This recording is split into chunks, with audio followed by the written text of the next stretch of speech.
Okay. Okay, we're going to get started. Keep eating. Uh, Feel free to get seconds, dessert, more coffee, tea, that sort of thing. But we're going to try and keep as on schedule as possible. Hope you've enjoyed the day so far. We've got a real treat for you here at lunch today. Ruth Hawkins is the executive director of Arkansas Delta Byways, among many other titles that you can see in front of you. But before I introduce her, I also have to call out the backbone and our friend Paula Miles, who works there as well. So say hi, Paula. Paula is the other half of the dynamic duo here, and we're so grateful that they're both here. I'm going to introduce Ruth. Ruth has been a longtime friend and mentor and someone whose work I deeply, deeply admire. I was lucky enough to work with her for a number of years when I was at the Main Street program in the Department of Arkansas Heritage.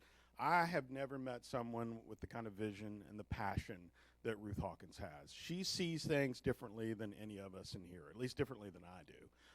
She is an extraordinary woman. She makes things happen. That's not the least of which is Johnny Cash House and Dice, Lakeport Plantation, Rower, Jerome. I have her to thank for spending the day with George Takei. I mean, a day that I will never forget. So listen, learn. She's the best. Ruth Hawkins.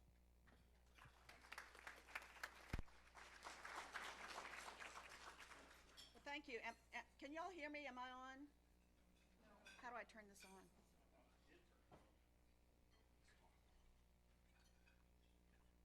Now can you hear me? All right. Well, thank you so much for the opportunity to join you today. As Carrie said, Paula Miles should probably be up here with me. We say it takes two of us to make one brain. So we've worked together on all of our projects. But I thought today I wanted to share with you just a little bit about our projects that we're working on, just to kind of give you some ideas of some things that might translate to your communities. And then I wanted to just spend a little bit of time with some tips that we have learned along the way that we have picked up. So let me start by saying that we are at Arkansas State University. And Arkansas State University is located in the 7-state Mississippi River Delta region. We're pretty much, not quite in the center, but Arkansas is pretty much in the center. So within that region, you can see Arkansas State University plays a pretty important role in the Arkansas Delta. If you draw sort of a diagonal line across the state, we're the only 4-year public institution that serves a lot of that Delta region. So we've always felt, even though we're a state university, we've always felt a special mission in the Delta, a need to work with the folks in the Delta on trying to come up with solutions to issues. And one of the things about the Delta, as many of you know, it's very poor economically in many of its counties. It has very low the poverty level, the economic income, the education level. So there are a lot of problems in the Delta, but they also have a very rich heritage, a very rich cultural heritage. And so we decided at Arkansas State University to start focusing on that heritage, and we decided to do this for several reasons. Number one, this is back about, I think we started working on this back in 1997. So, you know, we realized that at that time there were a lot of tourism trends that were just beginning then that really were important for some place like the Delta.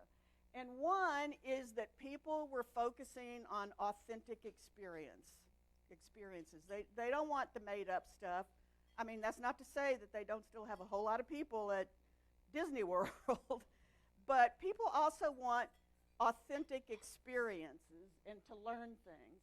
And people were taking a lot more automobile trips, and that's even grown a lot more because now with all the hassles of airports and everything else, it's a whole lot easier to drive. And that was important for us in the Delta and for some of the other regions of Arkansas because a lot of us aren't really close to airports or other modes of transportation. And so being able to get there by automobile was important. Now being able to get there by bicycles is also important. And then people are taking shorter trips. They're taking 2- and 3-day trips because now in most families, typically the husband and wife both work, and it's very difficult to get the same week off of vacation or 2 weeks off. And so a lot of families are doing a lot more of the weekend trips, maybe taking Friday and Monday off, or taking a long weekend and just taking more trips over shorter periods. And people are taking family trips. And by family trips, I'm not just talking about mom, dad, and the kids. And you people in the room know this. A lot of times, mom and dad may be working or doing something else, and they leave the kids with grandma and grandpa are the ones that are taking the kids on the trips. So a lot of intergenerational trips. And of course, people, in addition to just being entertained now, they do want to be educated, which goes along with that importance of authenticity. And then people are looking at special niches. They may be a Civil War buff, and so they're going to all the Civil War sites. Or they may be a blues heritage buff, and so they're going to all the blues music concerts and all the blues sites. Or they may be a birder, or they may be a cyclist. So catering to special niches is also important. So we began looking at our region. And one of the problems that we have, which is a problem that I know you all have, is we have a lot of really neat things in the Delta. But none of them really rise to the level of an Empire State Building or a Grand Canyon or, something that is just such an overwhelming attraction that people say, oh, you got to go there. But we had a lot of smaller, really great things. And so the key was trying to cluster those together and to get enough things going on that it created the critical mass that was necessary in order to attract people there. So we began looking at, okay, what do we have in the Delta that could unify us or help us to tie all these things together? And one of the things that we have in the Delta, even though it's all flat for the most part, there is a ridge that runs down through the Delta. It actually starts up just below Cape Girardeau, Missouri, and it goes down to Helena. And it's an erosional remnant from the Ice Age. And we decided that we would capitalize on using this ridge as the route that people would travel along. And so there are 8 counties that straddle the ridge. And we meaning Arkansas State University, began working with all the mayors and the county judges in those 8 counties. They, in turn, lined up other people. And we wanted to create this as a national scenic byway. At the time, there was a lot of national scenic byway money available that we wanted to tap into. Now that money is gone, along with a lot of other pots of money. But at the time, there was quite a bit of money, and we wound up actually attracting, over a period of time, about $20 million into the region, not just through National Scenic Byway money, but through using that to leverage other funds as well. So we wound up, these 8 counties that are along the ridge, we wound up in those 8 counties recruiting 500 volunteers. And those 500 volunteers working within their counties and their cities went basically mile by mile along this route, assessing what was along this route or, within proximity of this route that might appeal to tourists. And so we began developing that, and we were in pretty good shape as a starting point because down in Helena we had the Delta Cultural Center. There are 4 state parks that are on the ridge. There is 1 national forest, a couple of other state parks nearby. There's Jonesboro and Arkansas State University and all of our athletic events, our museum, our art gallery, our fine arts concerts, and so forth. But when we got up to Piggott, at the top of the ridge, there wasn't anything there that was developed. And so we said, well, what are we going to do? We can't tell visitors, hey, drive the ridge, and by the way, when you get to the top, just turn around and come back because there's nothing there. So I remembered from my college days, which are long past, that Ernest Hemingway had ties to Piggott, that Ernest Hemingway was married to Pauline Pfeiffer, whose parents were from Piggott, and they visited there a lot during their marriage and fixed up their barn behind the house to give Hemingway a place to write. And so he wrote portions of A Farewell to Arms there. He wrote some of his short stories there. So we sent a photographer up there to capture, actually we sent him along the ridge to cover some things, attractions along the ridge. And I said, by the way, when you get to Piggott, talk to those locals up there and ask them if anything still exists of that Pfeiffer house and that barn studio.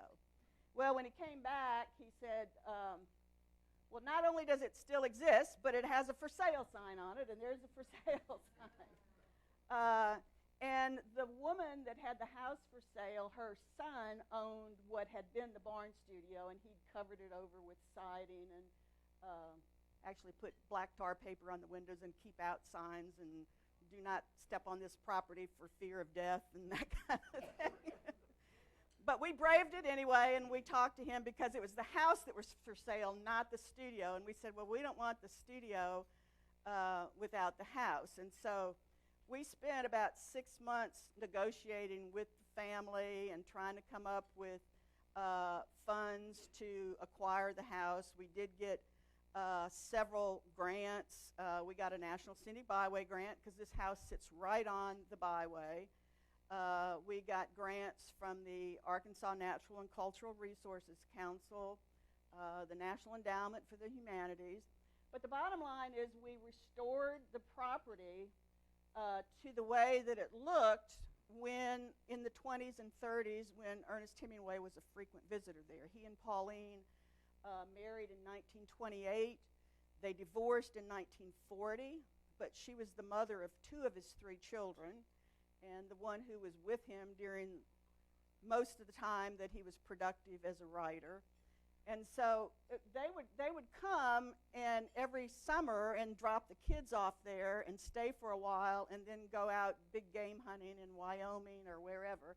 And then they'd come and pick up the kids and they'd go back to Key West, which, how many of you have been to Key West, to their house there? Okay. That's another story.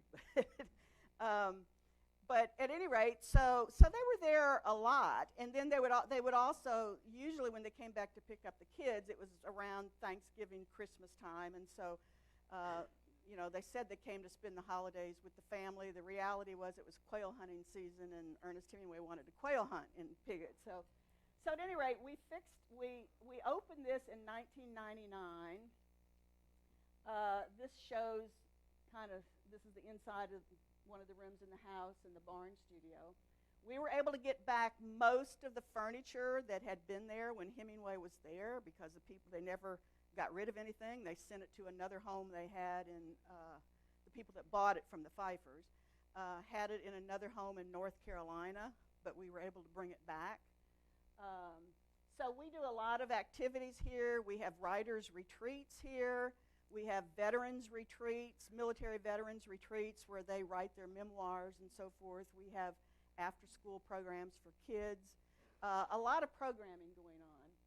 And as I said, we opened in July. That's Greg Hemingway, who helped us open, who was Ernest Hemingway's son. But the important thing that I want to share with you is one of the reasons that we did this was so that it would serve as an economic catalyst in one of these rural communities. Piggott is a town of 3,900 people. And within 2 years after we opened this site, they added 18 new tourism-related businesses in that town. They added a couple of bed and breakfasts, some restaurants, antique shops, little gift shops and curio shops, a gas station. So it really, we really did see that it was making a difference economically. Well, then, based on our success on that, we were asked to help with getting the Arkansas segment of the Great River Road declared a National Scenic Byway. And if you're familiar with the Great River Road, it's a route that runs along the 10 states that border the Mississippi River from Canada to the Gulf of Mexico. And so we worked with getting this designated a scenic byway as well. And what that did, when we had the scenic byways, we had the Great River Road in blue and the Crowley's Ridge Parkway in red, and we renamed that 15-county region that has those byways the Arkansas Delta Byways region. And we promote this as one region, and we use these routes as spines for people to travel and then get off the beaten path and, loop over to all of these other attractions that we might want to be promoting. Well, based on our success, you can imagine a lot of people started calling us all the time saying, hey, we got this old building that we want you to restore, or, why don't you take this on? And we were talking earlier this morning at breakfast that, I'm not interested in old buildings, and I'm not interested in preservation per se. What we're interested in is telling stories. And to the extent that a building can help tell a story, we're interested. And so when people started contacting us about other potential sites in the Delta, we pretty much use that as a criteria. Does it have a story to tell, and is that story one that rises above the community or even above the state? Is it a national story? And based on that, we kind of made decisions of how involved we got with other sites. But the next site we became involved with was the Southern Tenant Farmers Museum in Tyronza, Arkansas. How many have been to Tyronza? Wow, a lot of people. A lot of people only know it as a speed trap, which it's not anymore. But that's how I was first introduced to it. And so when they said, hey, we want you to come to Tyronza and look at this building, I said, I don't know. I got a ticket there once. But anyway, the reason that this is important is because this Tyronza was the home of the first integrated agricultural union in the country. And not only was it integrated, but it had women in leadership positions. Can you imagine? This was 1934. They had an integrated union. The membership, you had members that just the year before, some of them had been night riders, burning crosses in the homes of some of the people that they were now sharing the leadership with. So you had 1934, you had integration, you had women in leadership positions, and the two guys that helped to establish it were socialists, and so that was really unheard of in the Delta. But when they formed the union, the two men that helped form the union, one owned a dry cleaners, H.L. Mitchell, and the other one, Clay East, owned a service station that adjoined. And so they started out holding their meetings in these buildings for about a year until it got so dangerous because people were shooting bullets through their windows and so forth. They finally moved the headquarters to Memphis. But that union grew. It eventually spread out across the country. They worked with the cane growers in Louisiana. They worked with the fruit growers in California. So we acquired, this building was donated to Arkansas State University. So we restored the outside of it to look like it looked in the 1930s. And then the inside we completely gutted and put in exhibits, as you can see here. So it basically tells the story of tenant farming and then goes into how the union came about and why it was necessary and what happened to it. We also were then asked to go all the way down to southeast Arkansas to Lake Village and look at the Lakeport Plantation. This is an important structure in Arkansas. We were asked actually by the Department of Arkansas Heritage to go take a look at this because this is the last remaining plantation home on the Mississippi River in Arkansas. There used to be plantation homes lining the Mississippi River all up and down Arkansas, just like in Louisiana and Mississippi. But they're all gone except this one. And it still had many of the original finishes, even though, as you can, well, this is where it is. You can't be much further south in Arkansas. It's right across the bridge from Greenville, Mississippi. But this is what what it looked like when we got it. And even though it was really beginning to deteriorate rapidly, it still had a lot of the original finishes on it, which preservationists around the country were really interested in. It still had the faux finishes on the mantles and the doors, and had the plaster medallions and so forth. So it was significant because of that. It was also significant because it's been in continuous cotton production since 1831, when the Johnson family moved there from Kentucky. So, I mean, this is a picture just a couple of seasons ago. It's before we got our shutters up. I should have taken one. I should have put one with our shutters on it. Didn't notice that. But you can see, I mean, they're still farming cotton right up to the doors. But because of that, it also gives us an opportunity to tell a really important African-American story. It's representative of that whole African-American agricultural evolution in the Delta, because the Johnsons came from Kentucky and brought 23 slaves. Those slaves cleared the land and converted it to agricultural production. It was swamps when they arrived there. The enslaved laborers remained there through the Civil War, which is why it was in continuous cotton production. After the Civil War, they remained on as tenant farmers. And then when agriculture became mechanized, a lot of them moved to places in the north like Chicago and Michigan, and places where they could get jobs. And now they are moving back to Chico County, and some of them living right within sight of the plantation. And we have a Heritage Studies PhD program at Arkansas State University, which is another reason why we took on these sites, because we use these sites as laboratories for our students. They do the research, they do oral histories, they meet with the architects and the contractors and understand the decisions that go into restoration. They help with the interpretive plans. When we get the sites open, they work in the sites to gain experience in running a museum. But we did a lot of oral histories with the African Americans that are living in that area now. And when you ask the question, well, why did you move back from Chicago or wherever? And the answer was invariably, we had to go to Chicago to find a job and to raise our families. But this is our home, and we want to retire here, and we want to be buried with our ancestors.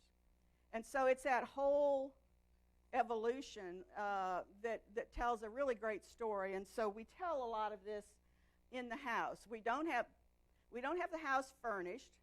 We feel like there's enough furnished plantation homes around. And so ours is pretty much focused on the architecture itself. And then within each room, we have exhibits that are they're panels that are almost, they are translucent, so that they don't take away from any of the architecture, but they tell different stories of the enslaved laborers, of the craftsmen that worked on the house, of those of us who worked on the house trying to bring it back to life, and the modern techniques that we use, like dendrochronology and other scientific analysis on the paint to know what the paint colors were and so forth. So there's a lot of stories that are told there that make it a very interesting place to visit. Well, about the time that we were doing all of this, Carrie was at Main Street, Arkansas, and had launched an initiative among the 5 Delta Main Street towns. And so there was a Main Street, Arkansas Delta initiative, and the bottom line that came out of that is that they realized that they had some great assets, but that they did need to partner in order to capitalize on those assets. And so it made perfect sense for us to join forces with Main Street, Arkansas, in working with these communities on capitalizing on those assets. And one of the results of that was that Carrie wrote a grant to the National Endowment for the Humanities, who had a grant through the W.K. Kellogg Foundation to fund 2 rural projects, preservation-based economic development strategies. And our region, the Arkansas Delta Byways region, was one of the regions that was selected to be a part of this Rural Heritage Development Initiative. The other one was in Kentucky. But what we begin to do through that initiative is to put those pieces together that I was talking about that are the special niche tourism. You know, we developed a music trail, and we put out a CD that had music from all of the musicians that had, not all, but 14 of the musicians that had come from the Delta, like Elvis Presley, like Johnny Cash, and Louis Jordan, and Levon Helm, and just a number of other musicians. It's a great CD, and we developed signage that we put at different spots throughout the Delta to mark places that were maybe radio stations that had hosted different, had started the different blues music programs and so forth, or people's homes, whatever. We developed an African American heritage trail. We developed a birding trail. Began working with a lot of the people in the Delta who owned hunting lodges about using their hunting lodges during off-season for birders. So a number of we started an Arkansas Delta Made program, which now we have an Arkansas Made program. But one of the other things that was part of that was looking at sites throughout the region that maybe had the potential of being saved and doing some sort of interpretation at those sites. And so one of the sites that we looked at was the historic Dice Colony, which also happens to be the boyhood home of Johnny Cash. And we worked on this for a number of years through the Rural Heritage Development Initiative. We got a grant to put a new roof on the administration building. But then after that, it kind of dropped because the house itself was owned by a fellow that was not interested in selling it. And we didn't really want the administration building without the house, and so it kind of dropped for a while. But we picked it back up in 2010 because some legislators got interested in it and asked Arkansas State University if we would do a feasibility study to determine whether or not this could be one of our heritage sites. So to give you a little bit of background on what Dice is, Dice was an agricultural resettlement colony during the New Deal. The government took 16,000 acres of land, and we had farmers that were out of work all over Arkansas, not just because of the Depression and the stock market crash, but because they had been through the 1927 flood, and a lot of people had lost their land through the flood. If they managed to survive that, then there was the drought of 1930-31, and so their farms may have burned up. And then if they still managed to survive, then when they went to apply for a bank loan, chances are, because of the stock market crash and everything, their bank had gone out of business. And so they couldn't get crop loans. And so you had all these desperately poor farmers, and something had to be done. So the federal government acquired 16,000 acres of land, and they divided it into 500 farmsteads. What you see here is a 1936 map, and I don't know how well you can see it, but the little rectangles all around it are each farmsteads, 20-acre farmsteads. And then they went out and recruited 500 farm families that were out of work to come and relocate their families here and try to get a new start in life. And it wasn't a government handout. What they did, they built a house, a farm, a barn, chicken coop, a smokehouse, and a privy. And then you had to clear the rest of the land and convert it to agricultural production. And then when you started becoming successful at farming and making a living, then you had to start paying the government back. So a lot of those 500 people didn't make it. The work was just too hard. A lot of people, this started in 1934. A lot of people, just as they were getting their feet on the ground, the 1937 flood came along. You all have heard Johnny Cash's song, 5 Feet High and Rising. That's about the 1937 flood and how it ran them all out of Dice because they were flooded. But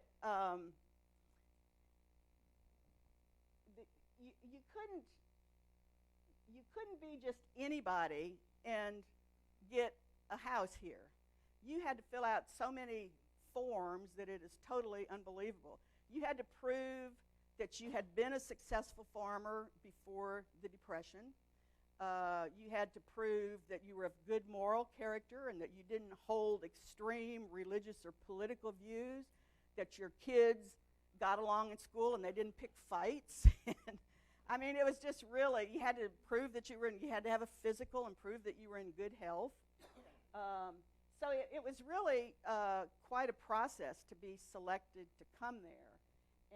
And the Johnny Cash family, Ray and Carrie Cash, who were living down in Cleveland County, and we have a whole group here from Cleveland County, they were living in Cleveland County, and they were one of the families that were selected from Cleveland County.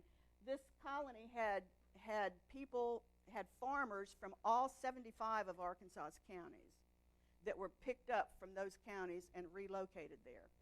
So the Cash family came there in 1935.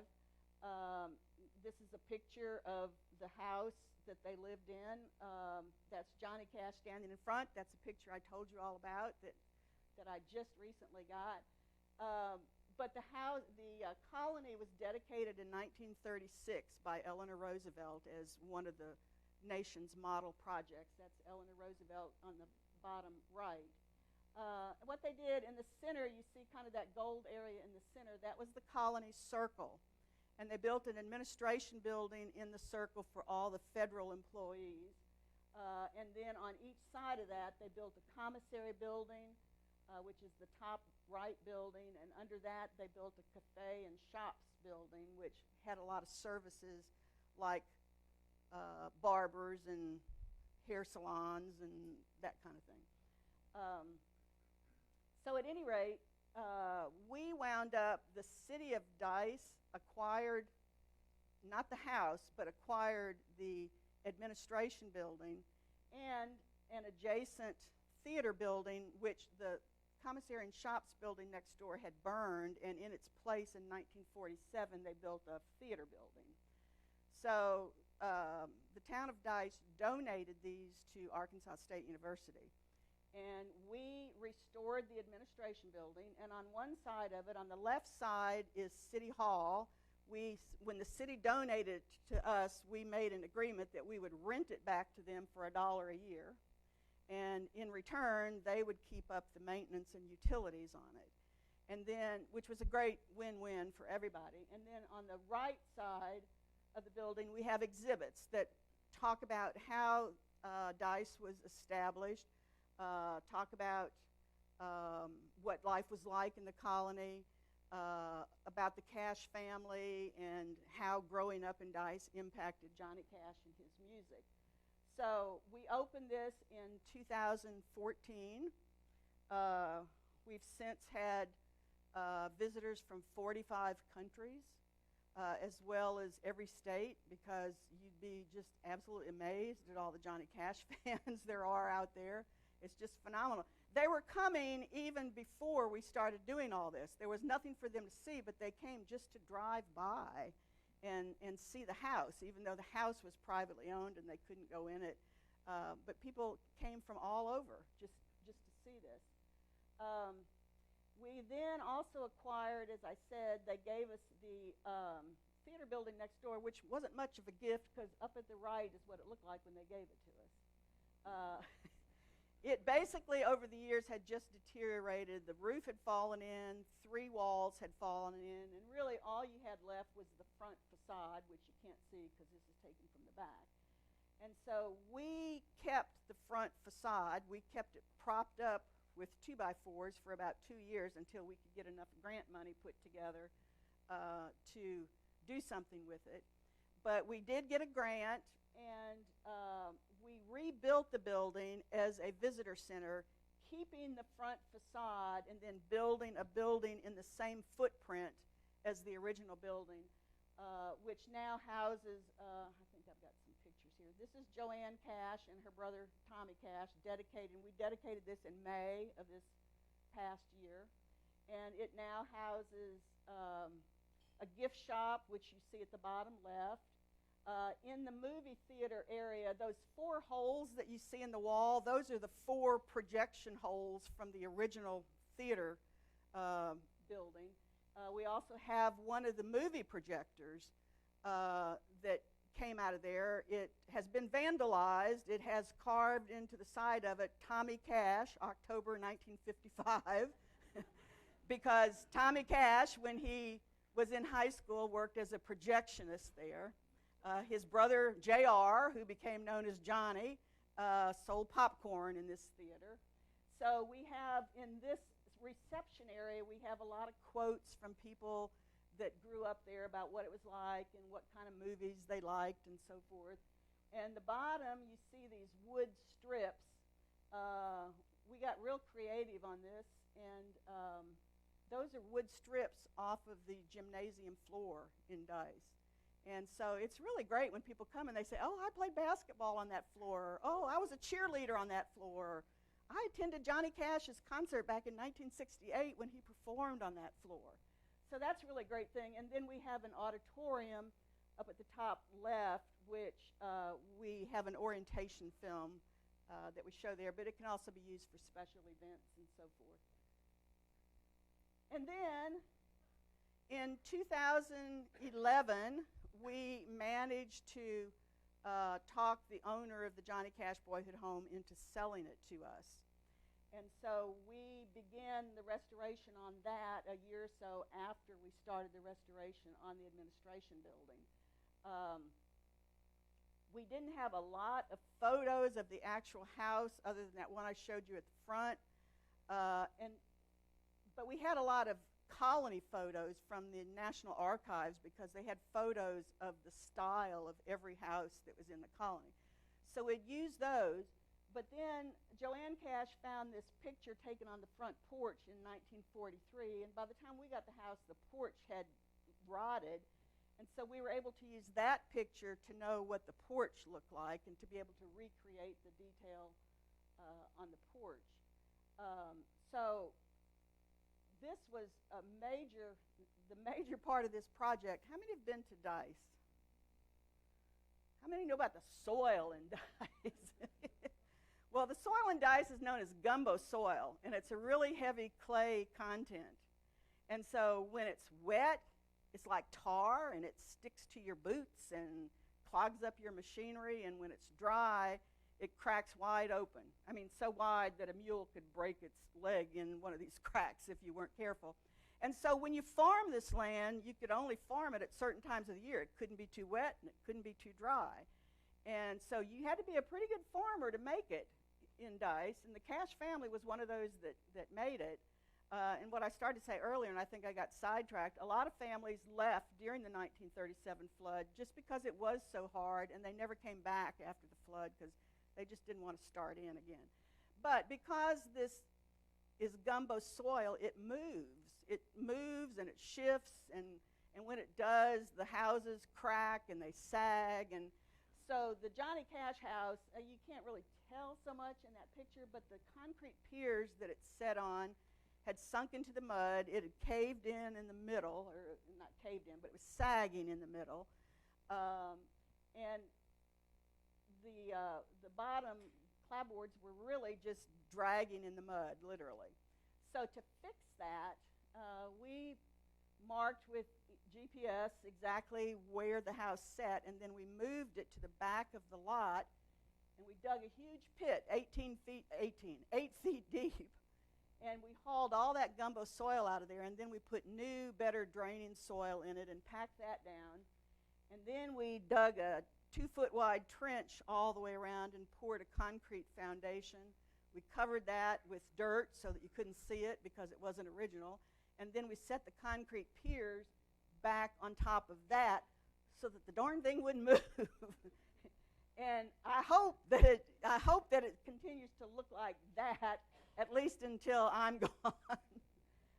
But anyway, so that's what we did, and then once we got the ground prepared, then we set the house back on the exact same spot and finished the restoration. we have been extremely fortunate in this restoration that the entire Cash family has been supportive of this project. And so the most important thing probably is that Johnny has a younger brother and sister, Tommy and Joanne, who are still living, and they were both born in the house. And they remember every stick of furniture in the house. They remember where it sat. They remember who sat where at the dinner table. And so we worked with them as our consultants. They came up from Nashville, every few months or every quarter, and went through the house and told us what we were doing right or what we were doing wrong. We came up with a really elaborate process that some of you may have even participated in, because we had participation all over Arkansas. But they described every piece of furniture. We then created a virtual model of the house and a virtual model of the furniture, and we put the furniture in the house where they said it was, and then we would take a picture of each of the rooms of the house with all the furniture in it, and we would send it to Tommy and Joanne, and they would say, yeah, that piece of furniture needs to be moved over here a little bit, and yeah, that's the sofa, but it's a little more navy blue. You've got it too royal blue, and that stove needs to be a little more round. You got it too square. But once we had their blessing that we had what was in there, we created an online registry, kind of like a bridal registry or a baby shower registry. And we put on there exactly what we needed and a picture of it and how many we needed. And then people could go to this online registry and if they had something like that from the 30s or 40s that they wanted to donate, we accepted it. And then if they had something that Tommy and Joanne hadn't mentioned, we'd call them up and say, did you have XYZ? No, we didn't have that. Sorry, we can't take that. So there's nothing in this house that has not been blessed by Tommy and Joanne, and it sits in the right place. And we do have some original things, like I don't think there's a picture of it here, but we have the original piano that was Carrie Cash's, his mother's piano. The linoleum on the floor in two of the rooms is original, or they called it Congolium, which was more, I think it was less expensive back in the 30s, and they used that in these houses. And then a few other odds and ends that we have that are original. We do have an original table that Johnny made in shop class in Dice that used to sit in the living room, but we made a replica of that for the house, and we put the original in our displays in the administration building, because we didn't exactly want people going through and touching his table that he made, even though it did have a lot of soda can stains and stuff on it that his family put there, I guess. But anyway, I showed you that picture of all the people on the front porch in 1943. When we did our grand opening, this is a picture of all of the descendants of those people. Some of them were little kids, like you see Tommy at the top on the left, and he was the little kid at the bottom on the left in the picture. And so, but all of the different Cash family members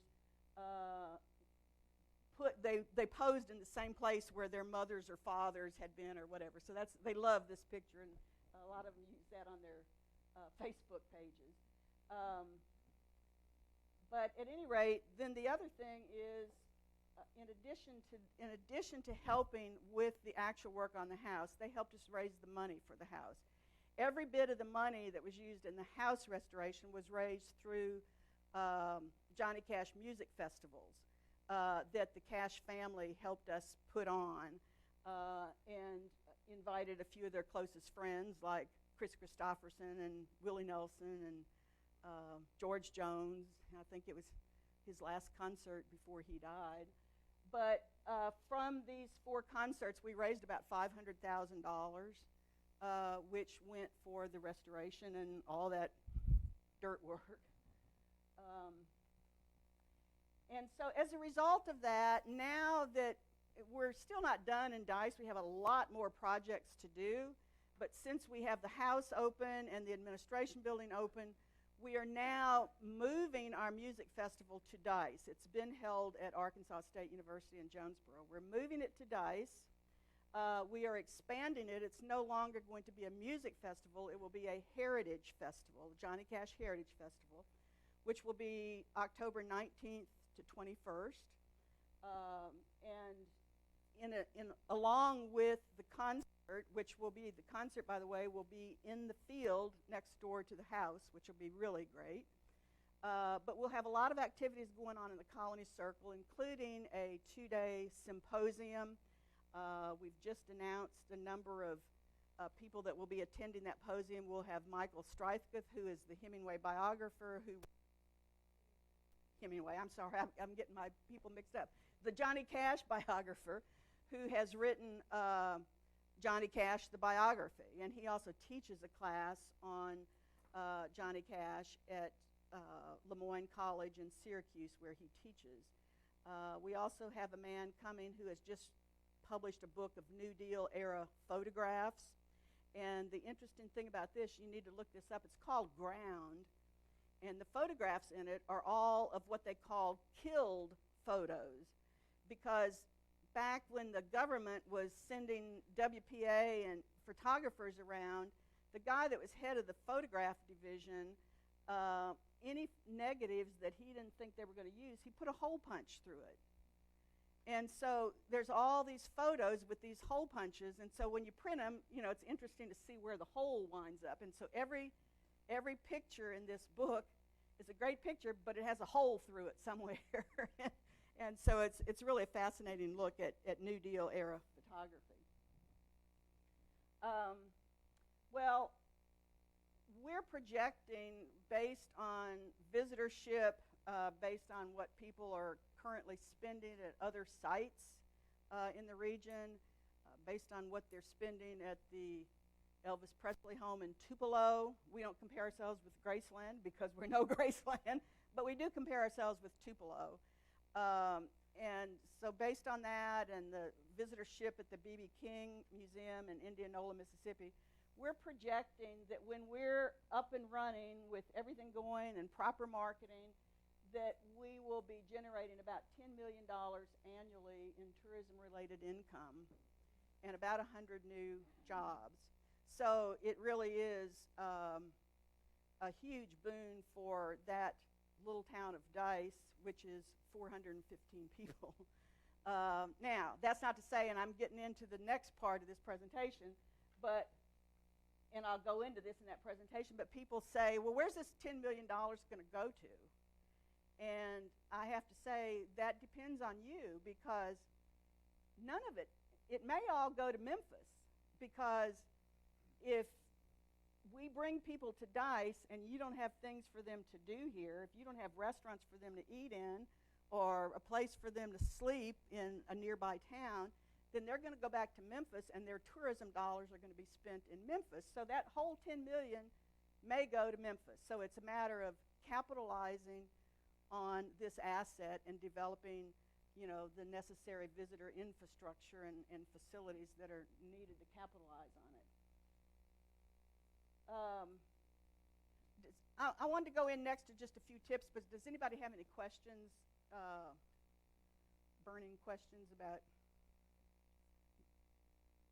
No? Okay. Well, all right, so I wanted to share about 5 tips with you, and then I have about 5 steps. What time is it? Okay, so I'm done at 1:30, right? Okay, all right, ish, okay.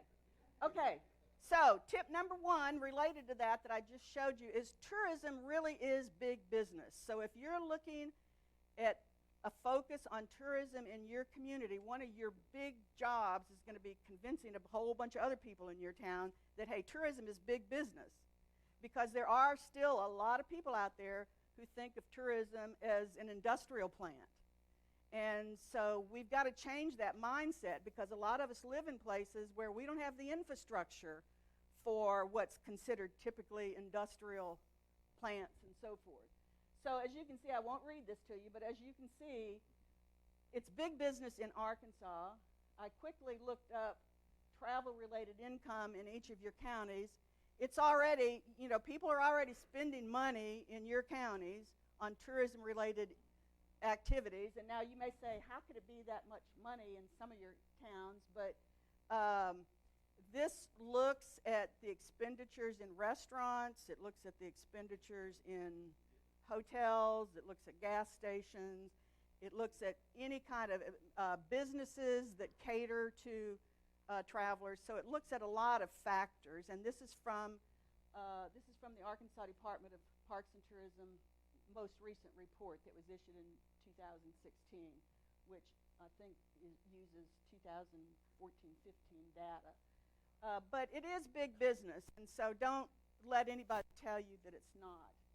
And related to that, one of the reasons why people don't realize it's big business, it is not your typical industry. It's not like a plant where you can produce X number of widgets, and at the end of the day, you can count how many you've produced and how many you've sold. Because in the tourism industry, it's not usually the attractions themselves that make any money. I mean, I struggle to keep our sites open, but our sites serve as catalysts for the communities so that they can make the money off of the visitors by offering bed and breakfast and the restaurants and so on and so forth. So all of those things, restaurants, hotels, retailers that cater to tourists, those are all the things that go into making up the tourism industry. So it's really very, very hard to measure, and people want measurements all the time, and when you try to tell a community, what kind of economic impact it will have, it's very difficult to predict that because you can't say, well, if you put in this museum, it's going to attract this much money for your community, because the question is, well, how many other things are you going to have that, in addition to that museum? So that's a real problem and something to think about. And then tip number 3, and this kind of gets back to what I was saying about spending money in Dice and Mississippi County versus going to Memphis. People that travel use kind of a 3-3 sleep principle. And by that I mean visitors want to know, where am I going to eat breakfast? Where am I going to eat lunch? Where am I going to eat dinner? And what am I going to do in the morning? And what am I going to do in the afternoon? And what am I going to do in the evening? And then where am I going to sleep? And to the extent the amount of money that you capture in your community is going to depend on to what extent you can offer these things. It doesn't mean you have to offer them all, but you have to bear in mind that they maybe drive into another community, 30 miles away to sleep, or they may be going somewhere else to eat. So, you got to partner with all those other communities to come up with enough. This is what I said about the critical mass, why a lot of us don't have, everything that a tourist wants or a lot of things for people to do. So we have to partner with other people in our region. And then tip number 4, not all assets are created equal. And this is really important to think about when you're looking at what your community has to offer in tourism, because you need all of these things. There's not one that's less important than the other, but a primary attraction is an attraction that is so significant that people come from all over the country, or they come from miles away to visit your attraction. This is Helena that I used as an example. This is their King Biscuit Blues Festival. They attract an international audience to that. So that would be something that would attract people from long distances, either open regular hours, or if it's something like a festival, it's offered at about the same time every year so that people can plan on it. And then you have what's called secondary attractions, which might be, for instance, a county museum. Because if you think about it, why, county museum, it's not to say that it's any less, less well done. County museums are well done, but why would a visitor travel across 15 other county museums, to get to your county museum? So the way that needs to be marketed is the thing of it is, when people are looking at a primary attraction, they're going to say, well, what else is there for me to do when I'm there? And they're going to start looking at these secondary attractions and say, oh, well, since I'm going to be in that area, we need to go see X, Y, and Z. And that's all your secondary attractions. And then what you have what's called tertiary attractions. And those are attractions that they're not necessarily promoted as attractions when a community is marketing itself, but they're things that a community has done that are very serendipitous, like, you wouldn't decide, oh, let's go to Helena so that we can go sit and watch a tugboat go by. But when they get there and they're looking around, they find this really great river walk and a great place to view the river. And I think this river walk even has some interpretive panels on it that tell stories. So, it's something that is an attraction, but it's not necessarily marketed as a big part of what that community has to offer. And then you have your undeveloped attractions, and they can be things that need work in order to make them accessible. This is the Centennial Baptist Church in Helena, which is closed. It's a beautiful, beautiful church, but you can't go in it. Because it needs a lot of work. It's kind of dangerous to go in. So it's not developed, but it could also be an attraction that is developed, but it has no interpretation there. So if you see something, that has been developed, but it doesn't have any signage that tells you what it is or why it's important or why you should care about going there, then it's not a developed attraction. And so it's not, the point being, it's not enough just to have an attraction in your community. You've got to do something to promote that attraction and let people know about it and develop, the material on why it's important. So, in some communities, tourism, doing some things in tourism may be nothing more than creating a brochure showing people what you've already got. The last thing kind of relates to all that, and that is partnerships and packages. You've got to partner and put together packages that kind of relate to each other. I mean, the packages that Joe was talking about, do you have all those packages of things that somebody who's a cyclist would need and want? And by partners, I'm suggesting you need to look at two kinds of partners. Number one, who are your geographic partners, meaning who are the people in your town or in your county or in your region? Who are the people, in terms of proximity that you could partner with to create enough things that would draw people there to have stuff to do? And then the other thing is, who are your thematic partners? So, like, for instance, in our case with Johnny Cash, our thematic partners are the Johnny Cash Museum in Nashville, Sun Studios in Memphis, Dice, we hope Cleveland County very soon. And we send people along those trails, and we find people all the time. They come to Dice and they say, oh, we just got here. We've just come from Sun Studio, and before that we were in Nashville. And we send each other. We partner with those other. The thing about tourism is there's no rivalry in tourism. It really is a rising tide raises all ships, because the more things that you have for people to do that like certain activities, then the more you're going to attract them and the longer you're going to keep them. So I just really can't stress enough the importance of partnerships and looking at the logical. At our Hemingway Pfeiffer Museum, we partner with the Key West House. We partner with his birthplace in Oak Park. I'd like to partner with the folks in Paris, but that might be kind of difficult. So at any rate, I'll stop there. I had a few other things, but I'm going to stop and ask for questions instead. Okay, so the heritage tourism business, I've read some stuff on this without knowing a lot of stuff.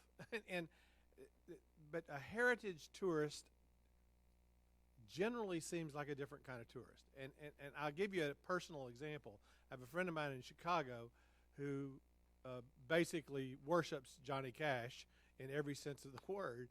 He told me when your festival's coming up.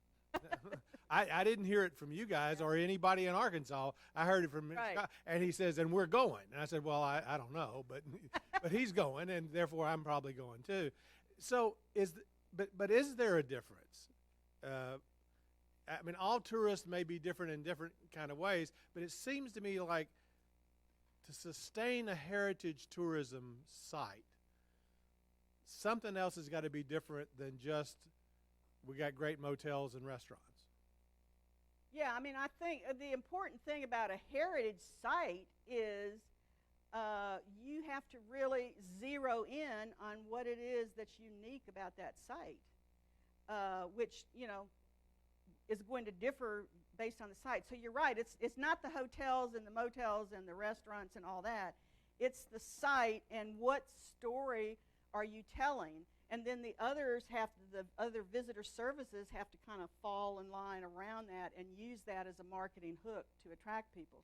But yeah, there are all kinds of heritage tourists. You hear cultural heritage tourism, you hear geotourism, you hear, I don't know where the slide is, but I've done a field guide on heritage tourism that is online through the East Arkansas Planning and Development District website. I thought that I had that on here somewhere. Let me see if I can find it. Yeah, there it is. Well, I had it. There it is. Yeah, okay. So in the Heritage Tourism field guide, I've listed all the different categories of heritage tourists. And then I've also put a section in there on the different types of tourists and what they're looking for, like the differences in what families are looking for, seniors are looking for, motorcyclists are looking for, handicapped, what you need for handicapped. So there's a lot of that in that guidebook that I would suggest you want to take a look at. Yes. Well, I was just going to say that I would think heritage tourism kind of ties into the whole idea that people are looking for an experience. So you can tie the history and the heritage into maybe dining, what would they have been eating at this time, Right. Or shopping. I mean, it's all integral. You can tie it all together to get that experience, and that's what tourists and travelers are really looking for these days. That's a very good point. It goes in with what I was talking about being authentic. People, they want to experience a sense of place. And, for instance, and it's a problem, too, for a lot of us in realizing what we have, because things that are part of our heritage, we don't necessarily realize that tourists are looking for. Like when we take cotton for granted in the Delta, but every time we pick up somebody at the airport and, bring them to campus and they pass by a cotton field, they want to stop and get out and pick a bowl of cotton, And I just came back I guess around Thanksgiving, I went to Atlanta for an international, a Travel South International Showcase, which is tourism operators and agents and so forth from countries all over. And I had the opportunity to meet one-on-one with tour operators from like 30 countries. And to a person, what they all said was, most of the clients that we're dealing with, they've been to New York, they've been to the Grand Canyon, they've been to Miami, they've been to Los Angeles. They're looking for experiences in unique, out-of-the-way places. They're looking for bragging rights because they want to go back and say, oh, I did something you never would have thought of doing. And they want to be able to experience those stories of what makes places special.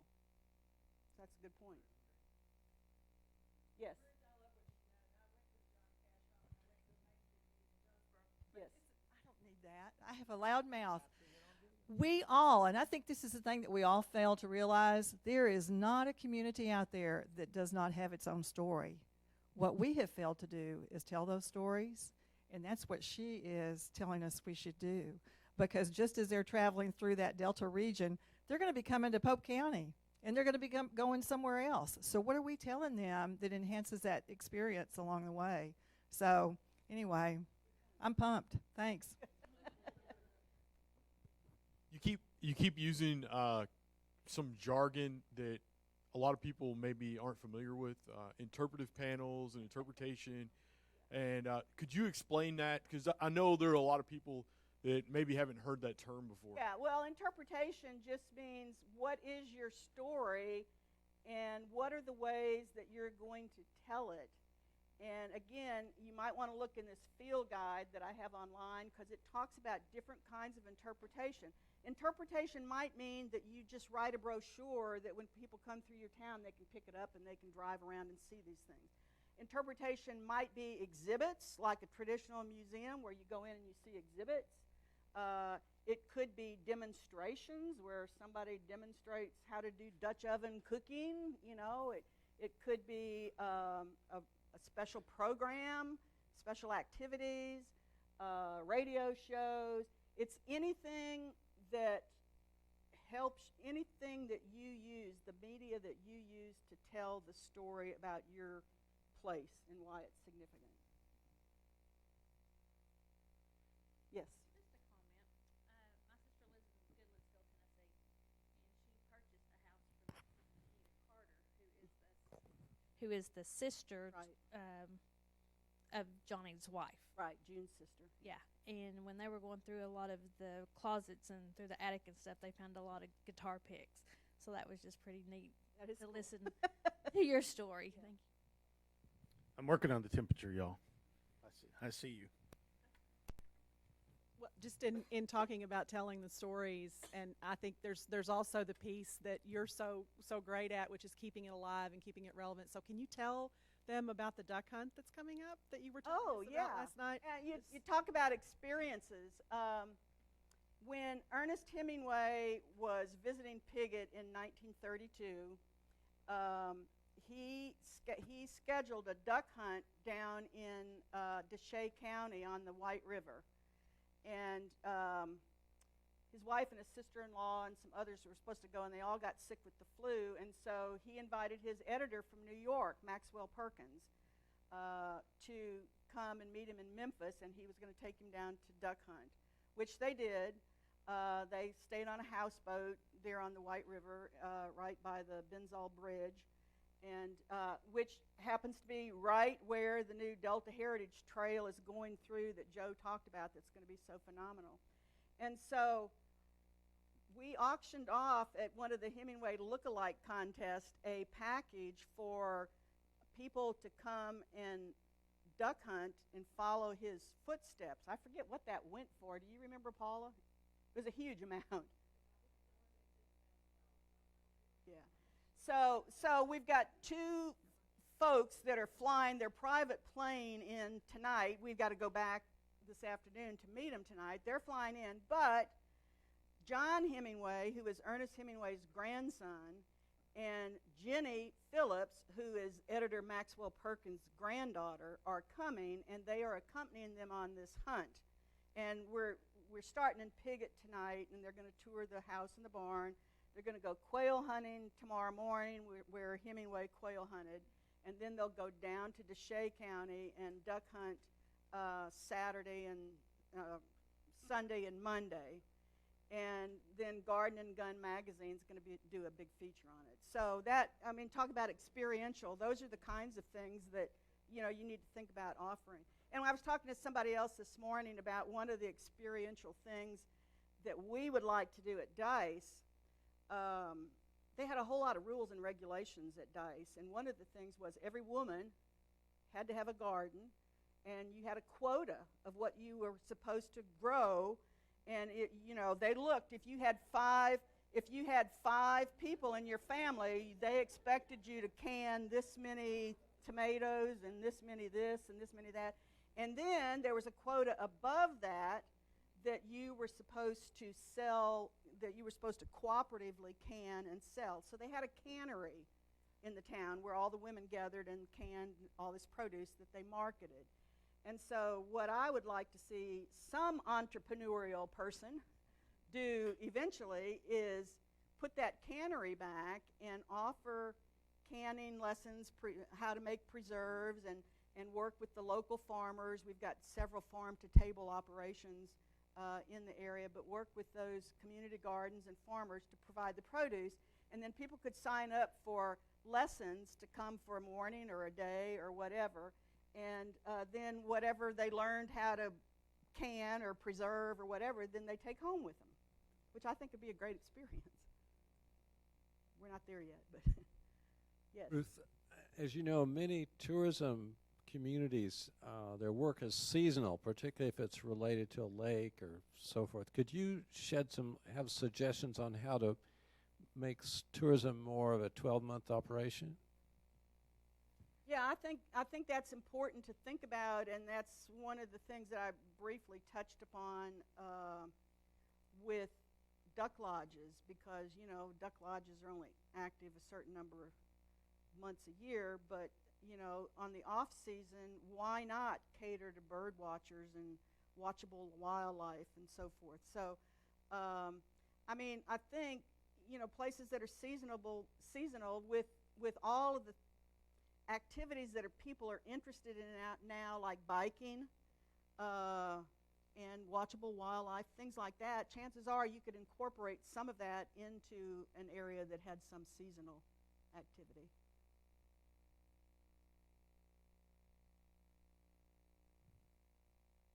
Going.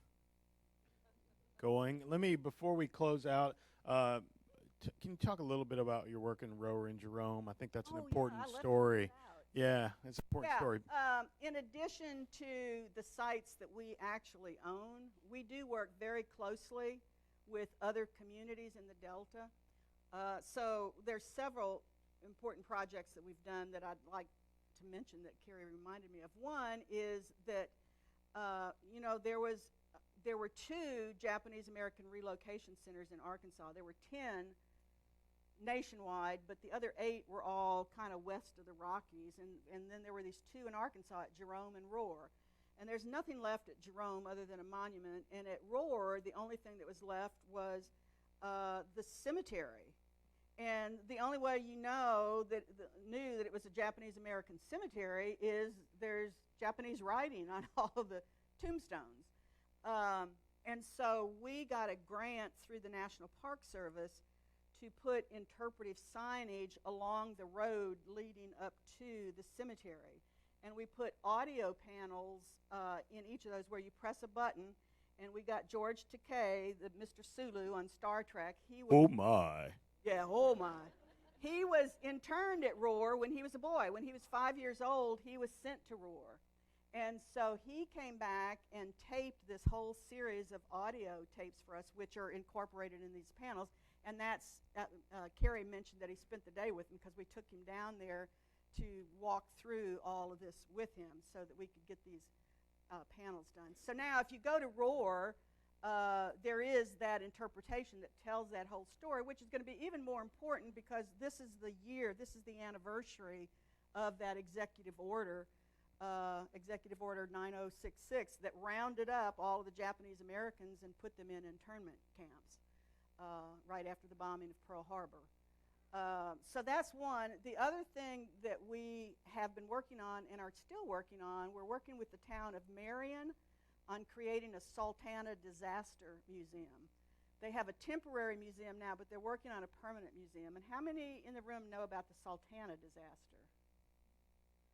Okay, not a whole lot, but the Sultana disaster was the biggest maritime disaster in the history of this country. And a greater loss of life than even on the Titanic. But people don't know about it because it happened the same week that Abraham Lincoln was assassinated. And so it never made the news, even back then. And plus, people were tired of hearing about the war, so they didn't want to hear about death and dying and so forth. But what happened in this situation was that the Civil War had ended. All of these prisoners from the North were released from Andersonville and Cahaba prisons, and they mustered out at Vicksburg, and they were loading them at Vicksburg on these ships to take them back to their homes in the North. And partly because they were so anxious to get home, and partly because of the greed of the ship captains who got paid by the head, so the more people they loaded on, the more they got paid. The Sultana was a steamboat designed to carry about 300 people, and they had almost 3,000 people just stacked on this boat. and they got to Memphis, and by Memphis, the boilers just, were chugging and cranking, and so they had to patch the boilers, and they got about, 15 miles north of Memphis on the Arkansas side near Marion, and it exploded. So you had about loss of life of about 1,800 people. Some that died in the outright explosion, others died, it was in January, so others died in the frigid water of the Mississippi River. So the descendants of both the survivors and the victims meet once a year to commemorate this, and they haven't had a meeting place. So they've kind of gone around the country to different places, different cemeteries where people are buried and that kind of thing. But now they're going to give all their papers and memorabilia to Marion and use Marion as their key site. We just did a commemoration last year, 2 years ago, on the anniversary of the sinking of the Sultana. We went out into the Mississippi, and we had all these descendants on board, and they threw, I forget what it is, white coronations for those that lived or died. And red carnations for those that lived. Yeah, it's pretty neat. So yeah, thank you for reminding me. There are a few other things we're working on. One or two. Minor. Any final questions? Help me thank Ruth and Paula for being here today. Thank you. Thank you very much. Let's take a break. We're not scheduled to